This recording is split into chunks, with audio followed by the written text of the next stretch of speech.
I'm John Harris, and this is Chesapeake Lightcraft's Jimmy Skiff II. We launched the original Jimmy Skiff in 1998, 20 years ago. It was a straightforward riff on the idea of a Chesapeake sailing and rowing skiff, and as such was extremely popular. Notice I said sailing and rowing. For 20 years, we've been hearing from folks who loved the Jimmy Skiff, but wished it had a bit more capacity, and most especially wished that an engine was an option. The new Jimmy Skiff design has been on the burner for a few years, and here's the result. It's exactly the same length and beam, just over 13 feet long and a bit over 4 feet wide. And that's a handy size for a utility boat, so we kept the dimensions the same. But there the similarities end. While it has the same maximum length and beam as the original, the Jimmy Skiff II has a lot more volume. It's more stable and can manage another 100 pounds or so of people and gear. We'll get to the other updates, but the primary one is the addition of a transom built for a motor. 2.5 horsepower is plenty, combined with integral flotation tanks so that the boat exceeds U.S. Coast Guard standards for buoyancy. I'll give you a quick tour of the new Jimmy Skiff II. The interior is dominated by these tanked-in seats. That's an important difference, I think, from the original Jimmy Skiff, which had traditional thwarts, a couple of cross planks basically. And that was light and simple and easy to build, but didn't provide a great deal of reserve flotation. If you're going to have an engine, you're going to need to have enough buoyancy to survive a capsize and float upright and so forth and be able to self-rescue.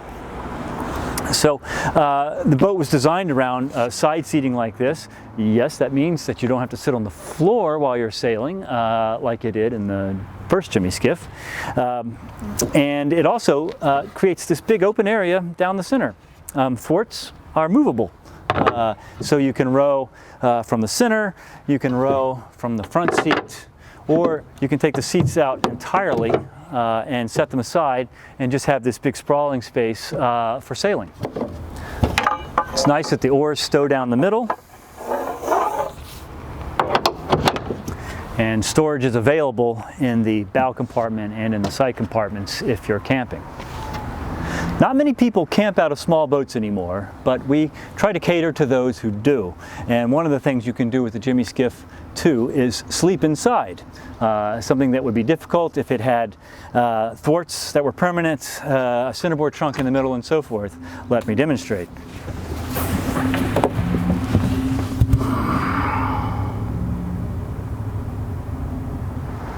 The new generation of small 4-stroke outboards are perfect for the lightweight Jimmy Skiff II.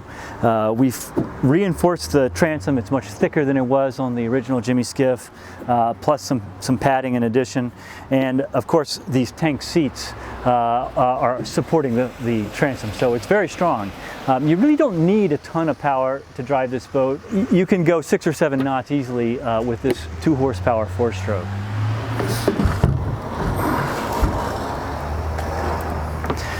Now, everybody knows that I'm a sailing nerd, and of course, while the Jimmy Skiff II is supposed to be a jack of all trades, it really is an excellent sailboat, and I'll tell you why.